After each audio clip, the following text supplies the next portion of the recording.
তো হতাশ হওয়া যাবে না, মনটাকে একটু শক্ত রাখো। রেজাল্ট যাই আসুক না কেন, কোনোভাবে আশেপাশে সবাই বলবে এ তুই কি রেজাল্ট করছো, আমি এ প্লাস পাইছি, এটা সেটা। হ্যাঁ, এ প্লাস যারা পাইবে দেখবা না তাদের দাম বেড়ে যায়। ওইসব দাম দেখার টাইম নাই। তুমি পড়ালেখা করছো না, তুমি পরিশ্রম করছো না, করছো কিনা হয়তো একটু কম করছো, কিন্তু এখন থেকে নিজেকে এমন ভাবে প্রস্তুত করবা যে না, আমি এসএসসি পরীক্ষায় খারাপ করছি, আমি এইচএসসি তে দেখাই দেবো।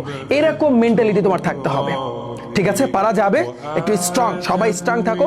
এবং অভিভাবকদের উদ্দেশ্যে যারা আমার এই ভিডিওটা দেখতেছেন এবং যারা দেখতেছো, তোমরা তোমাদের অভিভাবকদের কাছে আমার এই ভিডিওটা পৌঁছায় দিও। অনুরোধ আপনাদের কাছে, আপনার সন্তানকে মেন্টালি ভাবে আপনারা প্রেসার দিবেন না। যদি প্রেসার দেন তাহলে কিন্তু দায়ী কিন্তু আপনারা।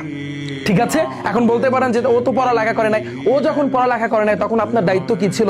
ওকে পড়তে বসানো। যখন ওই যে মানে কাজের সময় কাজ না করলে কিন্তু সেটার ফল কিন্তু আপনি পাবেন না।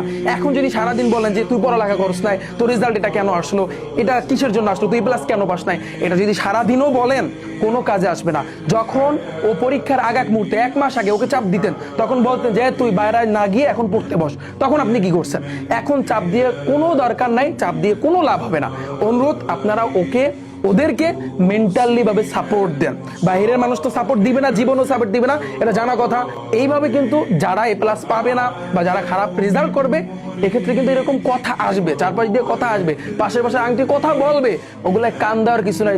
বেশি না, তুমি 3 থেকে 4টা দিন একটু একটু যারা যা বলে একটু কানের ভিতরে একটু শোনো, তুমি শুনবা, এরপর দেখবা সব একেবারে ঠিক হয়ে যাবে। এই জন্য কোনো ক্রমে ভুল পথে যাওয়া যাবে না। আমি চাচ্ছি আমার প্রত্যেক স্টুডেন্ট কোনোভাবেই যেন এই ভুল পথে না যায়। ওকে।